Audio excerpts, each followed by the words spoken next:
ஆண்டவராகிய இயேசு கிறிஸ்துவின் நாமத்தினாலே உங்கள் ஒவ்வொருவருக்கும் அன்பின் வாழ்த்துக்கள். இயேசு கிறிஸ்துவின் உண்மையான அப்போஸ்தலனாகிய பேதுரு தாம் விரைவில் மரிக்கப் போவதை அறிந்து விசுவாசிகளுக்கு நிருபத்தை எழுதினார்.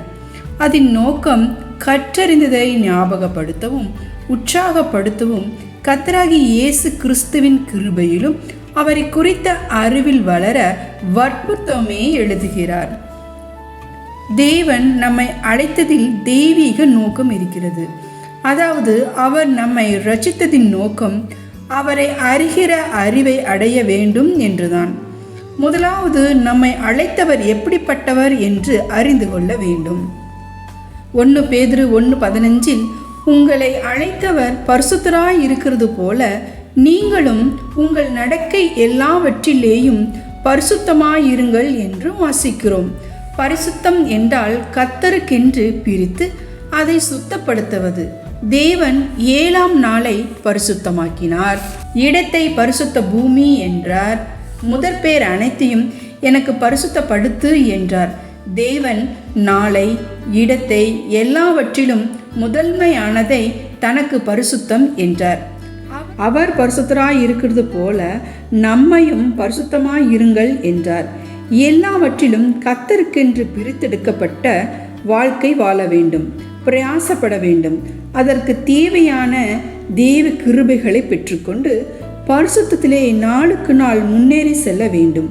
நம்முடைய பரிசுத்தத்திற்கு தேவனுடைய பரிசுத்தமே லக்காக நியமிக்கப்பட்டிருக்கிறது. தேவனுடைய பரிசுத்தம் பரிபூர்ண நிலையில் இருக்கிறது. நாம் எப்போதும் கர்த்தருடைய பரிசுத்தத்தையே நோக்கி பார்க்க வேண்டும். அவரே நம்மை அழைத்தவர். அவரை போலவே நாமும் நம்முடைய நடக்கை எல்லாவற்றிலும் பரிசுத்தமாய் இருக்க வேண்டும் என்று தேவன் எதிர்பார்க்கிறார். இந்த தேவனையும் நம்முடைய கர்த்தராகிய இயேசுவையும் அறிகிற அறிவினாலே ஜீவனுக்கும் தேவ பக்திக்கும் வேண்டிய யாவற்றையும் தருவார். ஆண்டவராகிய இயேசுவின் ஊழிய பிரயாணத்தில் பெத்தானியா என்ற கிராமத்துக்கு சென்றார். அங்கே மார்த்தாள், மரியாள், இவர்களுடைய சகோதரன் லாசரு இவர்கள் இயேசுவை தங்கள் வீட்டிலே சேர்த்து கொண்டார்கள். ஆனால் இந்த மார்த்தாள் வேலைகள் செய்வதிலே தன்னை ஈடுபடுத்தி கொண்டாள். ஆண்டவராகிய இயேசு வீட்டுக்கு வந்திருக்கிறார். அவரை பற்றி கொள்ளாமல் பற்பல வேலைகளை செய்து கொண்டிருந்தாள். நாமும் கூட உலக காரியங்களை பற்றி லைவ் அப்டேட்டில் இருப்போம். எந்த காரியமானாலும் கரெக்டாக டியூன் பண்ணி செய்வதற்கான அறிவை நல்ல கற்று வைத்திருப்போம். தேவையில்லாத காரியங்களை குறித்து கவலைப்பட்டு கொண்டிருப்போம். எல்லா உலக அறிவும் நமக்கு இருக்கு. வேத வசனத்தை குறித்துதான அறிவு சற்று குறைவுதான். ஆனால் மரியாள் இயேசுவின் பாதத்தருகே உட்கார்ந்து அவருடைய வசனத்தை கேட்டுக்கொண்டிருந்தாள். லூக்கா 10:42 சொல்கிறது, தேவையானது ஒன்றே, மரியாள் தன்னை விட்டு எடுபடாத நல்ல பங்கை தெரிந்து கொண்டாள் என்று. மரியாள் தன்னை ரட்சித்தவரை அறிகிற அறிவினாலே தன்னை ஈடுபடுத்தி கொண்டாள். அதுவே நல்ல பங்கு என்று இயேசு சொல்லுகிறார். அவரை அறிகிற அறிவே ஜீவனுக்கு தேவையானவற்றையும் தேவ பக்திக்கு ஆவிக்குரிய வாழ்க்கைக்கு தேவையானவற்றை அவருடைய திவ்ய வல்லமையானது தந்தருளும். கர்த்தராகிய இயேசு கிறிஸ்துவை அறிகிற அறிவிலே வீணரும் கனி அற்றவர்களாய் இருக்க மாட்டோம் என்று 2 பேதுருவில் வாசிக்கிறோம். எரேமியா 4:22 என் ஜனங்களோ மதியற்றவர்கள், என்னை அவர்கள் அறியாதிருக்கிறார்கள். பொல்லாப்பு செய்ய அவர்கள் அறிவாளிகள், நன்மை செய்யவோ அவர்கள் அறிவில்லாதவர்கள் என்றும். பூமியை பார்த்தேன், அது ஒழுங்கின்மையும் வெறுமையுமாயிருந்தது.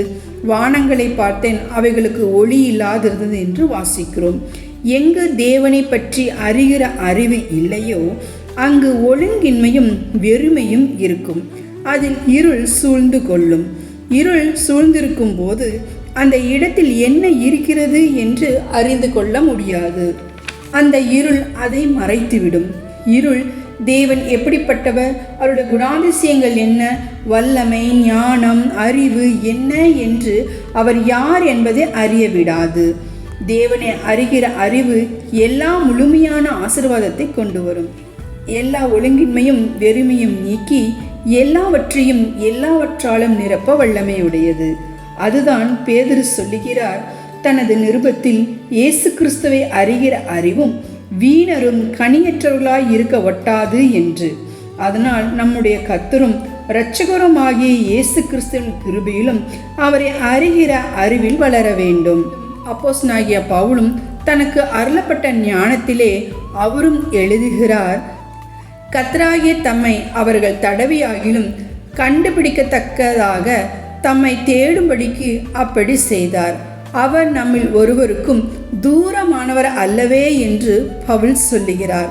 நமக்கு அருகில் இருக்கும் தேவனை நாம் அறியாமல் உலகில் உண்டான காரியம், மனுஷனுடைய பாசத்துக்காக எதிர்பார்த்தல், கவலை, கண்ணீர், பிரச்சனை, வியாதி என்று இவைகளை பற்றி தான் நம்முடைய சிந்தனைகள், யோசனைகள் ஆராய்ச்சியாக இருக்குதே தவிர, மார்த்தாள் வீட்டிற்குள்ளே இயேசுவை வைத்து கொண்டு பற்பல வேலையை செய்து கொண்டு கவலைப்பட்டது போல நமது ஜீவியம் இந்நாட்களில் காணப்படுகிறது.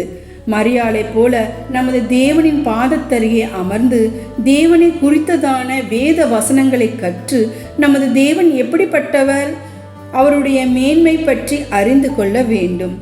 என் கர்த்தராகிய கிறிஸ்து இயேசுவை அறிகிற மேன்மைக்காக எல்லாவற்றையும் நஷ்டம் என்று எண்ணினேன் என்று சொல்லுகிறார். பூமியில் உள்ளவைகள் அல்ல, மேலானவைகளே நாடுங்கள் என்றும், கிறிஸ்து தேவனுடைய வலது பாரிசத்தில் வீற்றிருக்கும் இடத்திலுள்ள மேலானவைகளை தேடி அறிந்து கொள்ள வேண்டும். தேவனை அறிகிற அறிவு நமக்கு கிருபையும் சமாதானம் பெருகும். அறிவு கெட்டாத அவருடைய அன்பை அறிந்து கொள்ள வல்லவர்களாகவும் தேவனுடைய சகல பரிபூர்ணத்தில் நம்மை நிரப்பப்பட அவர் வல்லவராய் இருக்கிறார்.